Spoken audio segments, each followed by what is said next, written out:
बहुत समय पहले की बात है। किसी घने जंगल में एक छोटा सा जलाशय था। उसमें एक मेढक रहा करता था। उसे एक दोस्त की तलाश थी। एक दिन उसी जलाशय के पास के एक पेड़ के नीचे से चूहा निकला। चूहे ने मेढक को दुखी देखकर उससे पूछा, दोस्त क्या बात है, तुम बहुत उदास लग रहे हो। मेढक ने कहा, मेरा कोई दोस्त नहीं है जिससे मैं ढेर सारी बातें कर सकूं। अपना सुख दुख बताऊं। इतना सुनते ही चूहे ने उछलते हुए जवाब दिया, अरे आज से तुम मुझे अपना दोस्त समझो, मैं तुम्हारे साथ हर वक्त रहूंगा। इतना सुनते ही मेढक बेहद खुश हुआ। दोस्ती होते ही दोनों घंटों एक दूसरे से बातें करने लगे। मेढक जलाशय से निकलकर कभी पेड़ के नीचे बने चूहे के बिल में चला जाता, तो कभी दोनों जलाशय के बाहर बैठकर काफी बातें करते। दोनों के बीच की दोस्ती दिनों दिन काफी गहरी होती गई। चूहा और मेढक अपने मन की बात अक्सर एक दूसरे से साझा करते थे। होते होते मेढक के मन में हुआ कि मैं तो अक्सर चूहे के बिल में उससे बातें करने जाता हूँ, लेकिन चूहा मेरे जलाशय में कभी नहीं आता।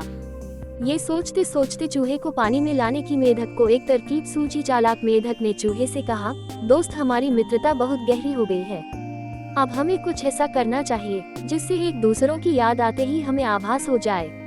चूहे ने हामी भरते हुए कहा, हाँ जरूर, लेकिन हम ऐसा करेंगे क्या?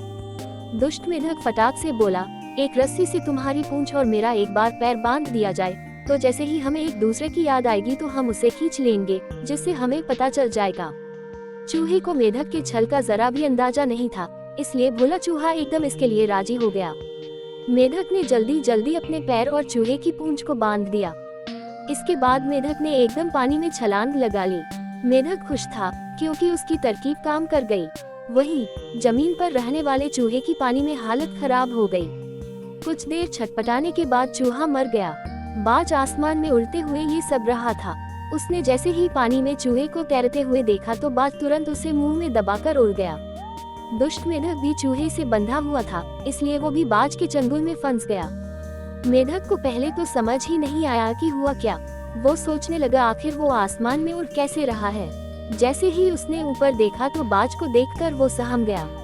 वो भगवान से अपनी जान की भीख मांगने लगा, लेकिन चूहे के साथ साथ बाज उसे भी खा गया। मेढक और चूहा की कहानी से सीख, दूसरों का नुकसान पहुंचाने की सोच रखने वालों को खुद भी नुकसान उठाना पड़ता है। जो जैसा करता है वो वैसा ही भरता है। इसलिए बच्चों, दुष्ट लोगों से दोस्ती नहीं करनी चाहिए और हर किसी की हाँ में हाँ नहीं मिलानी चाहिए, बल्कि अपनी बुद्धि का भी प्रयोग करना चाहिए।